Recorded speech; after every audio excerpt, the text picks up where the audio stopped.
Hi, everyone. Welcome to Wise Tips. Thanks so much for joining us today. We really appreciate it. Eduardo, how are you? I'm doing good, Rachel. Excited. We have so many things going on this I week. know. I Wow, know. it's going to be good. I'm excited. It was just crazy trying to squeeze the list because we have so many items to discuss. And by the way, you guys watching today, stay tuned. Tomorrow morning, we're going to have an announcement session. We want to separate things, but we have tons of information coming to you. It should be close to lunchtime tomorrow. We're going to bring you a bunch of new stuff. But let's stick with our wise tips.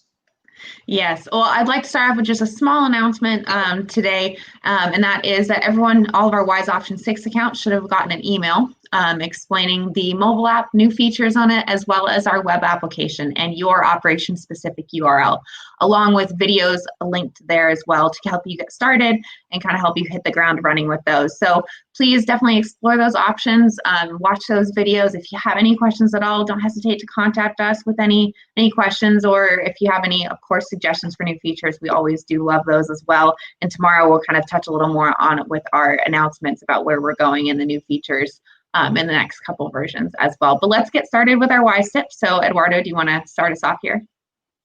Sure. The first one I have for today is called the clone user's preference.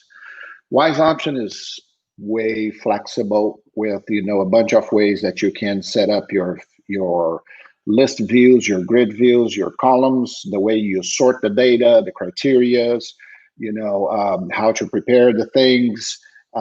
User's preference is a big deal, but that takes time. With setting it up, it's a big deal. So as we have this mindset of saving clicks, the idea here is maybe you should create one fake user account to just put there, and you set up everything, all the preference to that user, the breeding log, the hospitalization records, the invoice, whatever. You set up the system for that user. We know that our users and our clients have a lot of interns and technicians come and go, resident veterinarians. So if you want to give a good start to those users, this is what's going to come handy and pretty handy, because you pretty much prepare and set up the environment to your like. To do that, in other words, create the fake users. That's just a suggestion. Could be yourself, but your preferences might not be quite equal or similar to what you want to go for the other users. Create a fake user, set up that user account. Whenever you have a new user, you grab that fake user's preference and you clone those preferences into the new user account. So the way to do that, you go to data up here on top and professionals. That is going to open the list of users that you have in your system. By the way, here on the top, you can also set up only active users and you can refresh. So I'm going to say that in my case here, I created the user test. My buttons are already crumbled up down here on the bottom. I already asked the guys to change a little bit the view, but this is the one, clone professional preferences. Showing two together here in my case because of my screen resolution. In your case, this should be apart. As soon as you click on the clone professional preferences, everything that I have assigned as preferences, columns, lists, sort criteria, everything throughout all the forms in Wise Option, I can clone to a different user. So in my case here, I'm going to pretend that Dr. Michael, it's a new member in our team. So I'm going to go here and I'm going to say, as you can see here, source user is the user test. And if you have more than one, let's say that Carl and Dr. Michael are new members. So everything that is in the user test is now migrating to those two users. Is just giving you a warning, because whatever those two users have preset will be overwritten. So it's not appending. Whatever they have there will disappear, and whatever is in the user test will take place to those two users. Double confirmation. We love double confirmations in Wise Option. Yes. And as soon as you do that, double confirmation, as I said, you confirm that because it's a big move. You are deleting the regular preferences, and the program is just completing the data. Now, everything else, grid view and all of that is already prepared for the user. This is my wise tip number one. That's awesome. Yeah, so nice for new users, interns especially when I get it a lot too, when interns come in and you're trying to show them Wise Option and they open up as a new user the treatment list or something and everything is scrunched together and their eyes get really big. A really great way. It only takes a couple minute maybe to just clone the preferences really quick. You don't even have to do it individually per view. It's just one-stop shop and you're done. Exactly. Work smart, not hard. Yes, definitely. Well, speaking of work smart and not harder for sure, is uploading PDF to patient files. So that's something that I know beforehand with patient images, we used to only allow to strict upload of image files, JPEGs, etc. Now you can upload PDFs as well. So this is really helpful for contracts or lab reports, especially as you're communicating between different labs and you're getting tons of emails in regards to different patients maybe in your database. Really easy just to drag those files right over. You don't have to print them out, scan them as an image. Silly. Just drag them over from your email, put them in a folder, come into Wise Option and upload the PDF. Same way as you upload an image as well. That's nice. I was to say that PDF file, which office is not addicted to PDF? Contracts, arrival sheets, registration papers. I've seen people even writing, napkins. They scan the napkin, whatever they wrote on the piece of paper. Legally, that is a contract according to what they say. Put in a PDF attached to the document. The sky's the limit in your creativity here. And, since we're going to have the images in the mobile app next week, whatever you put in a PDF document over here, you're going to be able to see in the mobile app as well.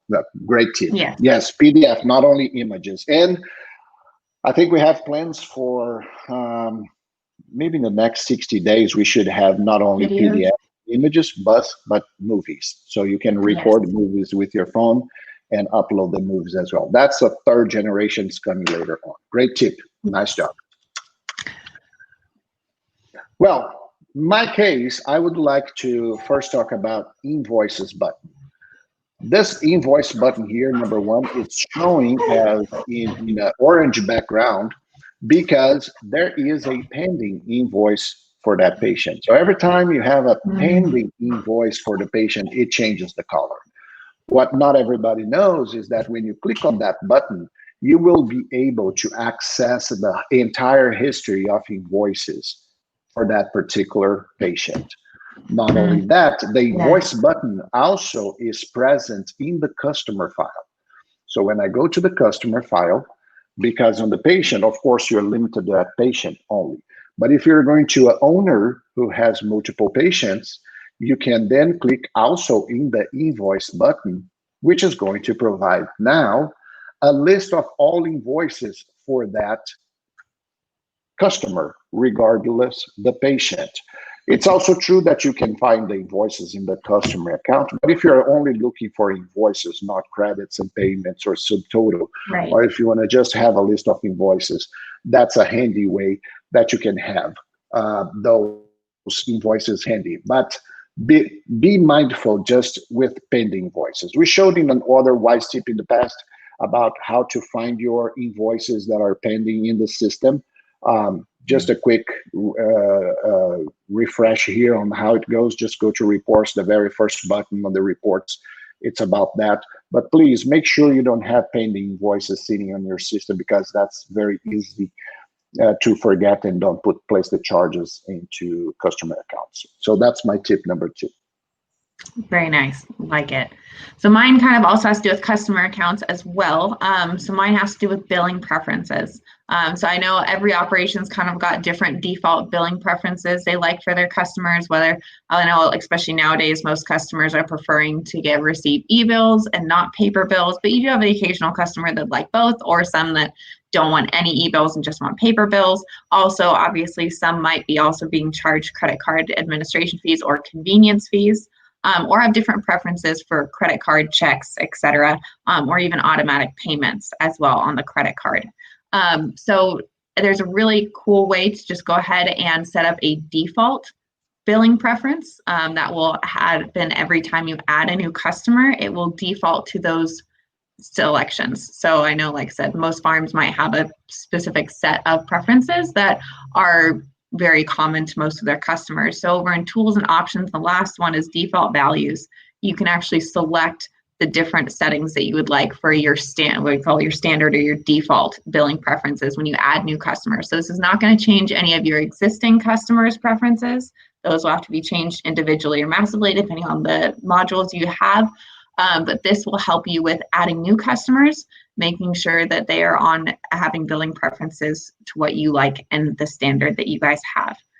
So just kind of check that out and make sure that they're set the way you like them to. So true. There are so many zillion things you have to remember as you're adding customers and patients. Yes. Just to have a matrix on how things should work since the beginning makes life way, way easier. Love that. Well, I have one last one that is also related to the invoices. And I'm here going to my list of invoices for that patient. Wise Option keeps track of, cost, sales price, and profitability. We also have exceptions, we have discounts.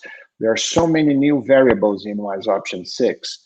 And it's even possible if you have the impact module to calculate commissions and have your net profitability in every single procedure.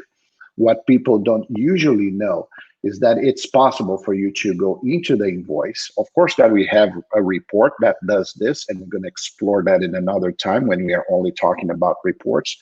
But interesting enough that I'd like to show you is that if you have an item in your list, number one, I can click on this plus and expand all of them.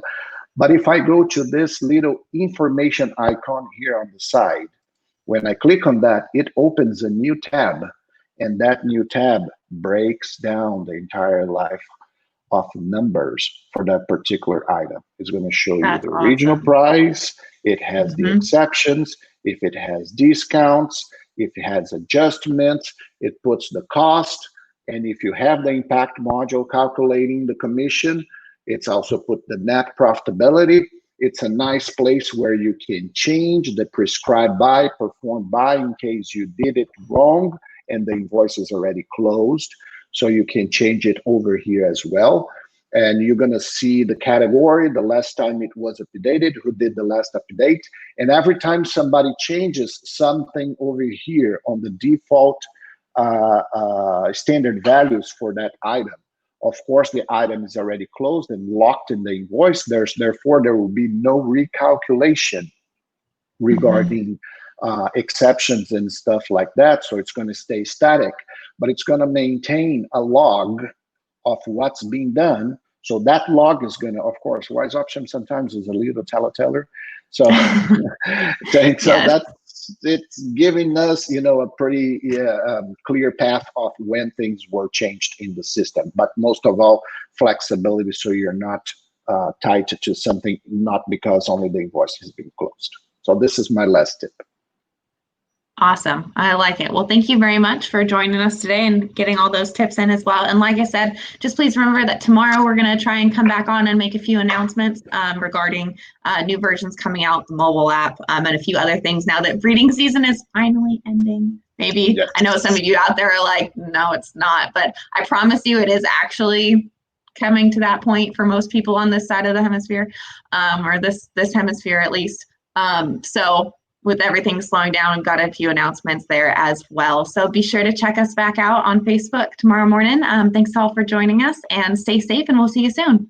I will see you tomorrow. Thank you, guys. Bye.